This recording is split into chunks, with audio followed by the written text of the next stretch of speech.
Our first stop here was at the famous Temple of Luxor, where we would search for clues in our hunt for ancient Israel.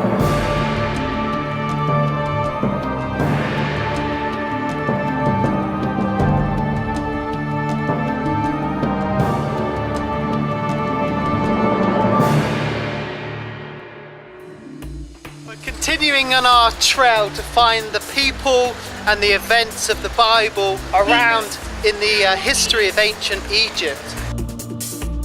The plagues that God sent upon Egypt were devastating, and some believe that an ancient Egyptian papyrus records these judgments. This papyrus now resides in Holland, and when it was interpreted, it compared favourably with the Bible's account.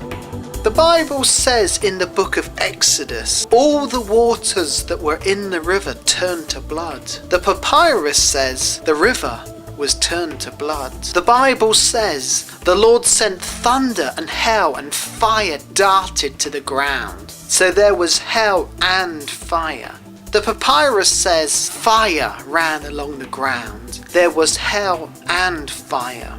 The Bible says locusts went up over all the land of Egypt, and they ate everything. The papyrus says grain has perished on every side. No fruit or herbs are found. The Bible says there was thick darkness in the land of Egypt. The papyrus says the land is not light. The Bible says the Lord struck all the firstborn in the land of Egypt. The papyrus says he who places his brother in the ground is everywhere.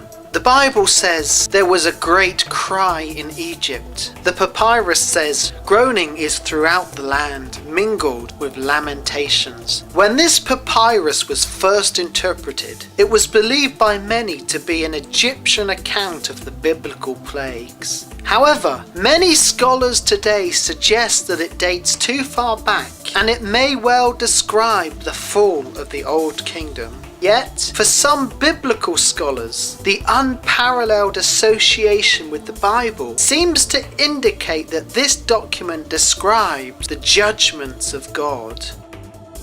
We found this papyrus really interesting, but now our attention is focused on finding an Egyptian reference to ancient Israel.